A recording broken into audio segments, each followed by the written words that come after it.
1 महीने बाद 9 जून का वाकया है। तो तकरीबन काफ़ी बेल्स बजी, तो उन्होंने कहा फिर अब तफ्तीश के लिए लेकर जा रहे हैं। तफ्तीश के लिए मुझे लेकर गए, उन्होंने मुझे जो है तकरीबन मुझे 4 दिन मुझे थाने में रखा। और फिर उन्होंने मुझे अदालत मुझे पेश किया। फिर उन्होंने फिर मुझे कोट लखपत फिर ट्रांसफर मुझे कर दिया। मेरी अम्मी को वो फोर्स कर रहे थे को कि भाई आप भी माने, मेरे ड्राइवर को भी फोर्स कर रहे थे कि भी आप भी माने, आप वहां पे थे। 12 से गिरफ्तार किया भाई कोट लखपत से।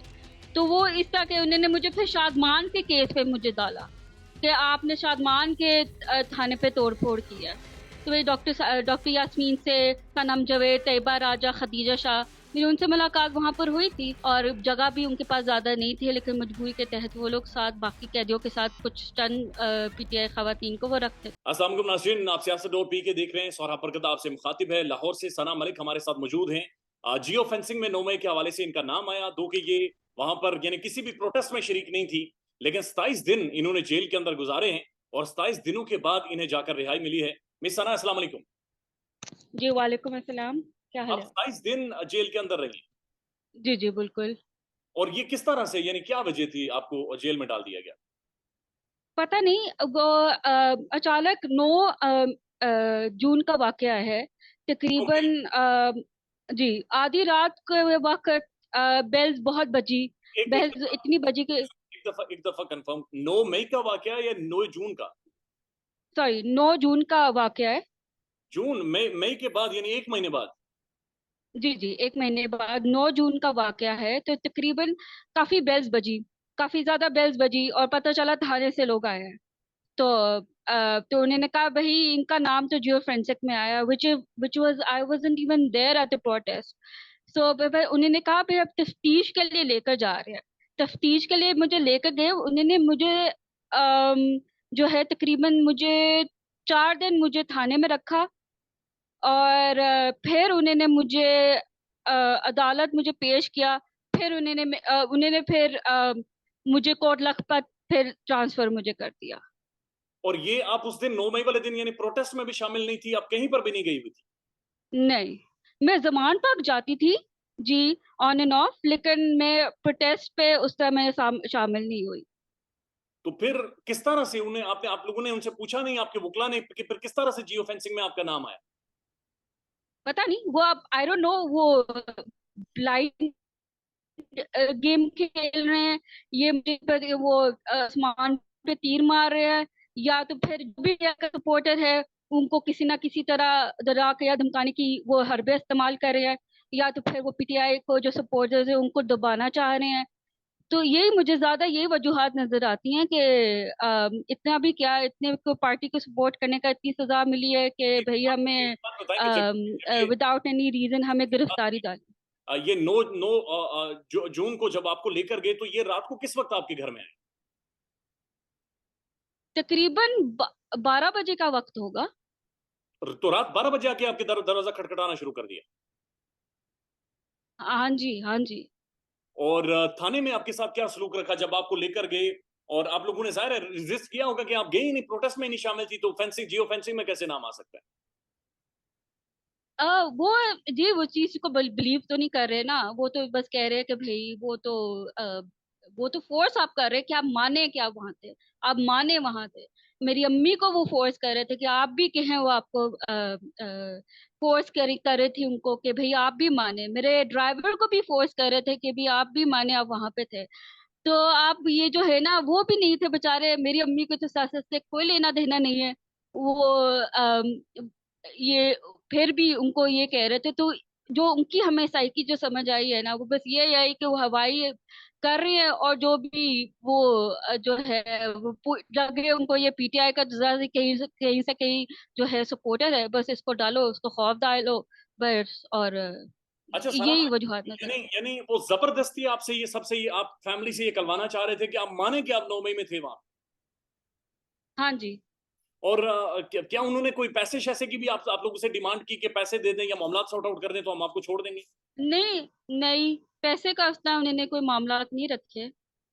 और जब आपको थाने में लेकर गए तो वहां पर जाकर क्या रवैया था उनका, जब आधी रात को ही थाने में लेकर गए तो? उसका उन्होंने कोई बुरा रवैया नहीं रखा, पर मॉडरेट था। ऑब्वियसली वो तो शुक्र है कि जब मैं जब हवालात में गई, बाकी भी 5 और पीटीआई की खवातीन वहां पे मौजूद थी, तो एक सहारा सा मिल गया था। और वो जो 5 खवातीन थी उन्हें भी इसी तरह से उठा कर लाया गया था? जी, कब कोई एक दिन पहले आया है, कोई उसी उसी रात आया है, कोई अगले दिन आया है। तो इस तरह कोई आगे पीछे ही वो लोग आए थे। नहीं, तो जेल के अंदर उन खवातीन ने आपको क्या बताया कि वो प्रोटेस्ट में शामिल थी, या उन्हें भी आपकी तरह बस लेकर गए कि आप लोग मान लें कि आप लोग 9 मई के प्रोटेस्ट में शामिल थे? जी, उस वक्त वहां पे जो लोग मुझे मिले हैं, वहां पे वो ये थे कि लोग, कुछ कुछ लोग जो थे वो मॉल ऑफ लाहौर गए हुए थे शॉपिंग करने। तो वो उसी दौरान ही, जब वो ये वाकया आया 9 मई का, तो उसी वक्त ही वो मॉल ऑफ लाहौर थे। और जब उनको पता चला कि भाई मामला खराब हो गए, तो वहां से निकल आए। ऑब्वियसली फिर इसी की वजह से वो लोग भी इस मामले में वो हो गए। तो जो जो आप खवातीन की गिरफ्तारी हुई है, या जो बाकी खवातीन जेल के अंदर थी, इनकी गिरफ्तारी मर्द जी, हजरात ने की है या पुलिस एहलकारों ने की? खवातीन फीमेल एहलकारों ने की? मर्द ज्यादा थे, खवातीन बहुत कम थी। लेकिन मर्द का ज्यादा रोल था गिरफ्तारी करने का। और कोई खाना आपको दिया गया जेल के अंदर, या जो माहौल प्रोवाइड किया गया ठीक था, खाना पानी वगैरह सारी चीजें? जी, खाना था, लेकिन खाना तो आपको पता ही है, घर वाला तो नहीं होता, लेकिन ऑब्वियसली गुजारा लायक था। लेकिन ऑब्वियसली हम बाकी जो थी खवातीन थी, तो साथ और भी बड़े हमारे साथ वो थे। तो वो क्या नाम है, तो फिर वो ऑब्वियसली सारा सा मिल गया, सपोर्ट सा मिल गया। एक ही, हर कोई एक ही स्ट्रगल में था, एक ही तकलीफ में गुजरे थे। तो हम आपस में साथ मिल के हम गुजारा हो गया था हमारा। सना मलिक को देखो ऑब्वियसली, मैन हैंडलिंग तो नहीं हुई, कोई धक्के शक्के तो नहीं मारे गए, कोई मिस हैंडल तो नहीं नहीं? शुक्र है, नहीं शुक्र है, अल्हम्दुलिल्लाह उस टाइप का कोई हुआ नहीं। हमारे साथ कोई हुआ नहीं, अल्हम्दुलिल्लाह शुक्र है। तो तो उस टाइप का हरासमेंट या कोई बदतमीजी नहीं हुई हमारे साथ। तो 27 दिन आपकी जिंदगी के, जाहिर है आपको जेल में डाल दिया गया, और 27 दिन आपकी जिंदगी के ना सिर्फ आपसे छीन लिए गए, बल्कि ये जुल्म भी आपके साथ रवा रखा। तो आप पीटीआई छोड़ देंगी, या आप अपने मौकिफ से पीछे हट जाएंगी? नहीं, नहीं, अब और ज्यादा हमें मुझे लगता है कि हम बहादुरी के साथ निकलेंगे। तो इंशाल्लाह अब मुझे ये होता है, मुझे इस बात का ये था कि ऑब्वियसली आप नहीं सफर करते, आपके घर वाले सफर करते हैं। तो मेरी अम्मी को भी, obviously she is a single mother, तो वो उनको लिए भी बहुत ज्यादा तकलीफ दे थी कि कभी लॉयर्स के पास, कभी कोर्ट, कभी मेरे पास जेल में। तो उनके लिए भी बहुत ही कोई नाम अफसोसनाक वाकया ही था। और जिस तरह मुझे मैं 2 हफ्ते में रिहा हो गई थी, लेकिन उन्होंने मुझे दोबारा से गिरफ्तार किया भाईकोट लखपत से। तो वो इस तरह के उन्होंने मुझे फिर शादमान के केस पे मुझे डाला कि आपने शादमान के थाने पे तोड़ फोड़ की है। तो इस तरह कुछ वो था। मैंने कहा मैं थी नहीं, मौके पे थी नहीं, अब मुझे इस तरह के कैसे केसेस नहीं नहीं, आपको नहीं पता आपने क्या किया। मतलब इस तरह की आपको इस तरह के इल्जामात लगा रहे हैं, पुलिस टैक्टिक्स आप हमारे साथ खेल रहे हैं। तो मैं यही समझती हूँ कि बस ये है कि खौफ डायल कर रहे हैं, पीटीआई नहीं, सपोर्टर्स को दबा रहे हैं ताकि। बराए मेहरबानी ये बताएं, जाहिर है आपको घर से उठाकर लेकर गए, पहली दफा आप जब थाने में गए या जेल में आपने जो पहला दिन गुजारा, आपने क्या महसूस किया? हम्म।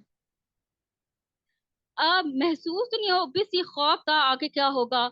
और खौफ ये भी था कि ये लोग आगे से क्या करेंगे। मुझे घर की ज्यादा टेंशन थी कि मेरी अम्मी को ये लोग जो है वो कुछ उनकी नुकसान ना पहुंचाने, उनको कुछ ना हो जाए। तो ऑब्वियसली लाइक आई सेड वो सिंगल मदर है, तो मुझे उनकी ज्यादा थी। मुझे ये थी कि ऑब्वियसली हम एक दूसरे सारे पे आप गुजारा कर लेते हैं, ज्यादा एक लाइक माइंडेड लोग आपके इर्द गिर्द थे। तो आपको एक सहारा, एक सपोर्ट आपको मिल जाता था। और आपकी मदर को भी धमकियां दी गई, उन्हें उन पर प्रेशराइज किया गया आपकी गिरफ्तारी के बाद भी? नहीं, उनके बाद नहीं, लेकिन ड्यूरिंग द मेरी गिरफ्तारी के दौरान। ठीक है, तो इस दौरान कोई अजीब बात जो आपने नोट की हो, जो आप बताना चाहें? नहीं, कोई अजीब बात नहीं। मैं वैसी, जो लोग अंदर है वो उनके लिए मैं बड़ी फिक्रमंद हूँ। जैसे डॉक्टर यास्मीन साहिबा हो गई, वो बेचारी अभी बीमार है, उनके साथ नहीं, बड़ी मुझसे ज्यादती मुझसे हुई आपकी है। मुलाकात मैं हुई दौराने दौराने हिरासत आपकी डॉक्टर यास्मीन राशिद साहबा से मुलाकात हुई? जी, जब मैं रेस्ट थी तो सारे एक ही में थे, तो वही डॉक्टर यास्मीन से, सनम जवेद, तैयबा राजा, खदीजा शाह, मेरी उनसे मुलाकात वहां पर हुई थी। तो डॉक्टर यास्मीन राशिद साहबा, क्या उनके जज्बात क्या हैं?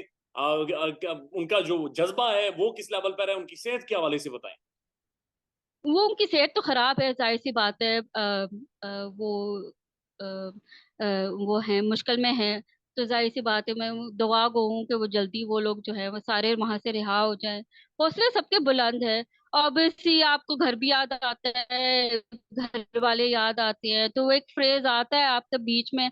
लेकिन अल्हम्दुलिल्लाह बहादुरी से वो मुकाबला कर रहे हैं, और हौसले भी उनके अब बुलंद है अल्हम्दुलिल्लाह। जो खबरें बाहर रिपोर्ट होना शुरू हुई थी सनम जावेद और तैयबा राजा के हवाले से कि इनके साथ कोई जेल में मिस हैंडल बहुत ज्यादा किया गया है, ये बात दुरुस्त है? नहीं, नहीं, जेल में आई डोंट रूटीन थिंक क्या सो मेरे होते हुए। जेल में रूटीन क्या होती थी? सुबह कितने बजे आप उठते थे, कौन उठाता था और किस तरह से दिन होता था पूरा? हमारे तो सुबह तकरीबन 7 बजे वो हमारे जो है वो जो गेट होता था वो खोल देते थे।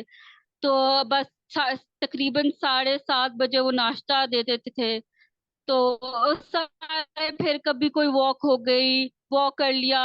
फिर कभी ऑब्वियसली फिर आपस में हम बातें शाते, कोई इकट्ठे मिलके हम दुआएं कर रहे।